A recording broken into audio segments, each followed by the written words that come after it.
নমস্কার বন্ধুরা, আজকে জেনে নেব অশোক ষষ্ঠী কবে অনুষ্ঠিত হতে চলেছে এই বছরে।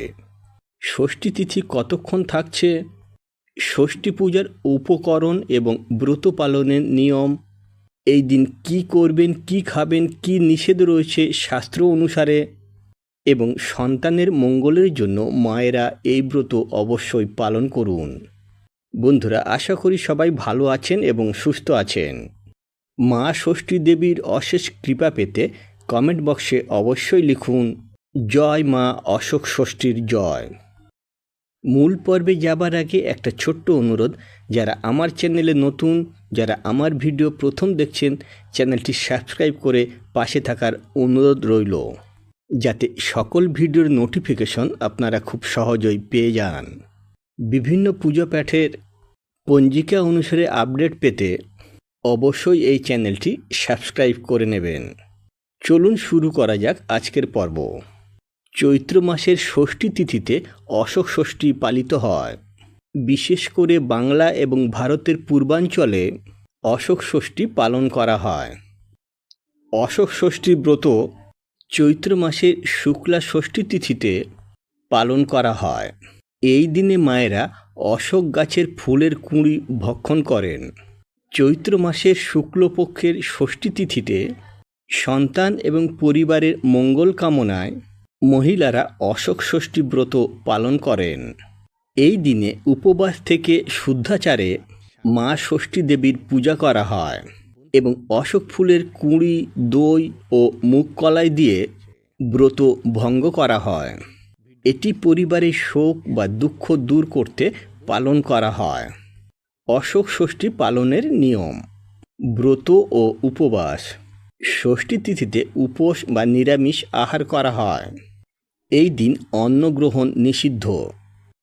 পূজাবিধি: মা ষষ্ঠীর পূজা বা অশোক গাছের পূজা করা হয়।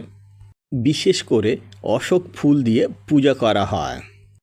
প্রধান উপকরণ: 6টি অশোক ফুলের কুঁড়ি, মুগ কলাই, দই এবং কাঁঠালি কলা। ব্রত ভঙ্গের নিয়ম: পুজোর পর 6টি অশোক ফুলের কুঁড়ি, দই ও মুগ কলাই একসঙ্গে মিশিয়ে দাঁতে না কেটে বা দাঁতে না লাগিয়ে সরাসরি গিলে খেতে হয়। এই দিন দিনের শেষে অশোক ষষ্ঠীর ব্রতকথা পাঠ বা শ্রবণ করা অত্যন্ত শুভ বলে মনে করা হয়। অন্যান্য নিয়মের মধ্যে অনেকে এই দিন বাড়ির মেঝেতে বা কম্বল বিছিয়ে ঘুমায়। কারোর সাথে রাগ বা তিরস্কার করে কথা বলা উচিত নয়। শাস্ত্র অনুসারে এই দিন অশোক ষষ্ঠীর ব্রত করলে সংসারে শোক প্রবেশ করে না। এই দিন ব্রতীরা কি খাবেন? এই দিন অশোক ষষ্ঠীর ব্রত সম্পন্ন করার পর, শাস্ত্র অনুসারে এই দিন উপবাস ভাঙার পর ব্রতীরা সাধারণত নিরামিষ ফল, দুধ, মিষ্টি এবং চিড়ে মুড়ি খেতে পারেন। শাস্ত্র অনুসারে এই দিন কোন খাবারগুলি নিষেধ বা বর্জনীয়? এই দিন ভাত বা চালের তৈরি যে কোনো খাবার খাওয়া সম্পূর্ণভাবে নিষেধ। পোড়া খাবার: কোনো কিছু পোড়ানো বা সেঁকা, যেমন বেগুন পোড়া খাওয়া বারণ। এই দিন আমিষ খাদ্যদ্রব্য, মাছ, মাংস খাওয়া একেবারেই নিষিদ্ধ। এবার জানব এই বছর অর্থাৎ 2026 সালে বাংলা 1432 বঙ্গাব্দে অশোক ষষ্ঠী ব্রত কবে অনুষ্ঠিত হতে চলেছে। ষষ্ঠী তিথি কখন শুরু, কখন শেষ? এই বছর অর্থাৎ 2026 সালে বাংলা 1432 বঙ্গাব্দে অশোক ষষ্ঠী ব্রত পালিত হতে চলেছে 24শে মার্চ 2026, বাংলা 9ই চৈত্র 1432 মঙ্গলবার।